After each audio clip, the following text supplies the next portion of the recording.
This is the Sunshine Cathedral perspective. Speaker Johnson says there is no separation of church and state. House Speaker Mike Johnson, Republican of Louisiana, explained his long-held opinion that the concept of separation of church and state is often misinterpreted. In an interview on CNBC, he said, and I quote, "The separation of church and state is a misnomer," unquote. The statement was made after the host recalled that the new speaker had prayed on the House floor after he was sworn into his new role last month. Johnson suggested that the nation's founders believed religion and morality was central to the government. He said that while it is technically true that the words separation of church and state are not written in the Constitution, many legal scholars have said that the phrase is a reference to the Establishment Clause in the First Amendment. For his part, Johnson has spent the better part of the last 2 decades advocating for religious freedom in public schools, in government, and in public places, mainly as an attorney for the conservative Christian group Alliance Defense Fund, now known as Alliance Defending Freedom. In 2019, Johnson expressed outrage at a House committee hearing when Democrats omitted "So help me God" from the swearing in of witnesses. He later said it was part of a coordinated effort by Democrats to strike the phrase from language used in Congress. First of all, that phrase wasn't in any oath that folks used before 1954, I believe it was, when our government decided that the phrase "In God We Trust" was something that was important to put on our coinage and add to the Pledge of Allegiance. So it's not something that goes back to the Founding Fathers. The Founding Fathers really were not that strong on religion, as I recall my history lessons. There was nothing in what Jefferson ever wrote that supported the idea that the church should be involved in government. Now, Speaker Johnson, is that his name? That guy, yeah. Is an advocate for specific sets of values. Those sets of values, again, go against what most Americans believe to be true. We believe that there is and should be a separation of state and religion, and that he prayed on the House floor is fine because he prayed on the House So floor. he can do that. That he didn't have the House join him in prayer. And this whole canard about not being able to be religious in school is not true. You cannot have a government-sponsored religious activity, but if I wish to pray and I'm in class, I am allowed to do so whenever I want to. So we need to pay attention. Who would know you weren't alert? Exactly. That never stopped. I mean, Prayer continues. we were told that we were supposed to pray in private anyway. We're not supposed to pray out loud and where people can see us because that's wrong. That's why Emerson left pulpit ministry, is because he was opposed to public prayer. So many times as a minister, he had to lead an invocation or whatever, and he just didn't like that. He said he thought prayer was to be quiet and silent and private, and so that's why Emerson left ministry, was over the issue of public prayer. I think that's interesting. Also, it was Thomas Jefferson in 1802 who told a group of Baptists that the Establishment Clause the Establishment Clause itself was the wall that put up a wall of separation between church and state. It was Thomas Jefferson himself, one of the founders, 3rd president, who said in 1802 to Baptists that the Establishment Clause was a wall separating church and state. So yes, also yes. And yes, a lot of the people were religious, our founders, but they weren't religious like these people are religious. They were Anglican. They were Unitarian, they were deists, they were Masons. So a lot of them were basically spiritual humanists or even occultists. And so, yes, they were religious, but not religious like these folks are claiming. And so there's just that, and this idea that, okay, so the Democrats said they didn't put in their swearing in, so help me God. Okay. they made the oath.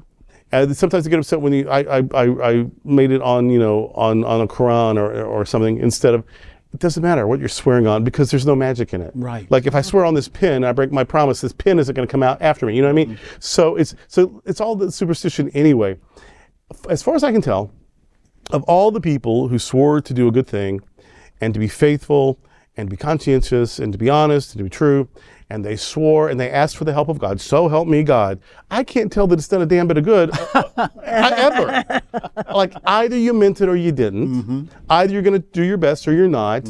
And that little phrase, it's just like I tell people when we do weddings, this is not magic. Yeah. This is not going to create a relationship that doesn't exist. It's not going to save a relationship that's in trouble. We are here to celebrate what is hopefully already a healthy and loving relationship. But if that's not what it is, then you've just spent a lot of money. That's all you've done.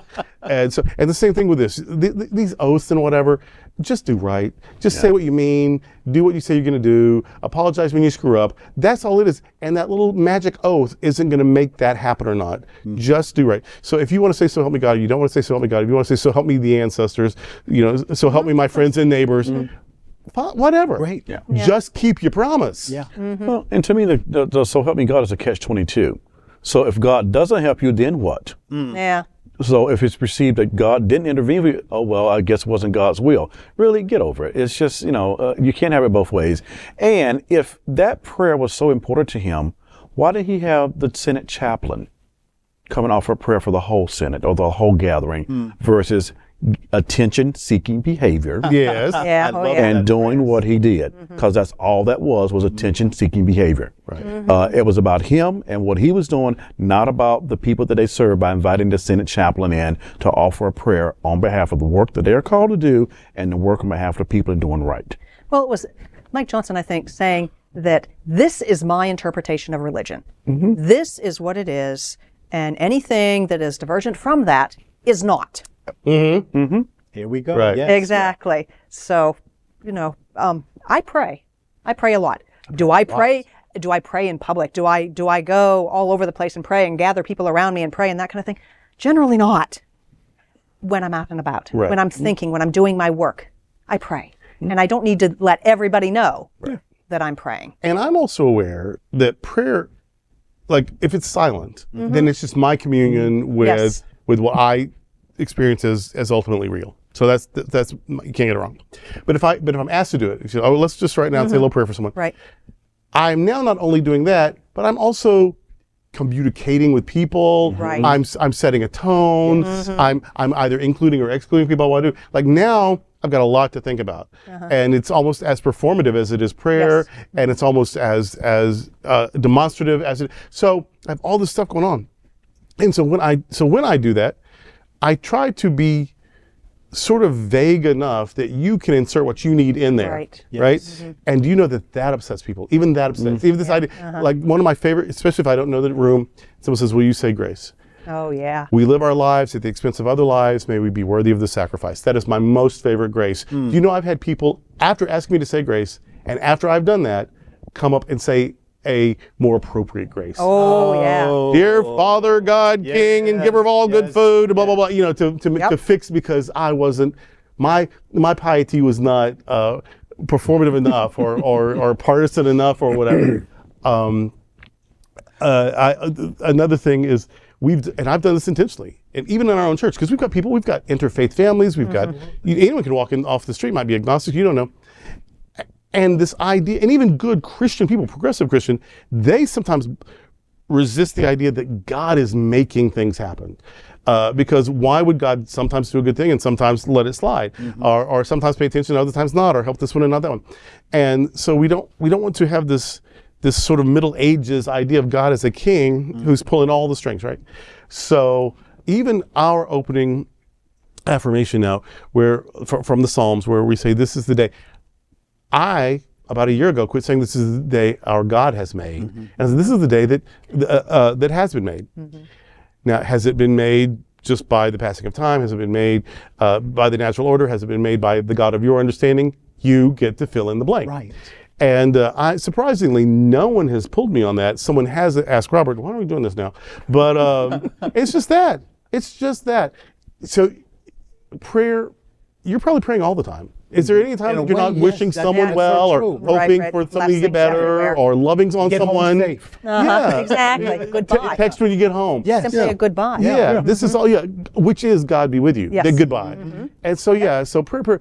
But we also have a responsibility, I think, to, if we're going to do a public role, a priestly role, which is a public performance, to be mindful that there are all kinds of religious and spiritual experiences, and to try to be inclusive of as many of them as possible.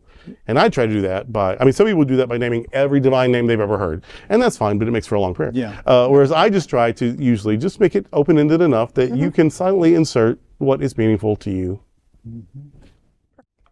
Next up, we are excited to tell you about our next adventure with our Global Fellowship. In 2024, we'll be going where the hills are alive as we explore Austria and Alpine Europe for Gay Oktoberfest. Space is extremely limited, so make sure to go to happeningout.travel/sunshine to reserve your space now.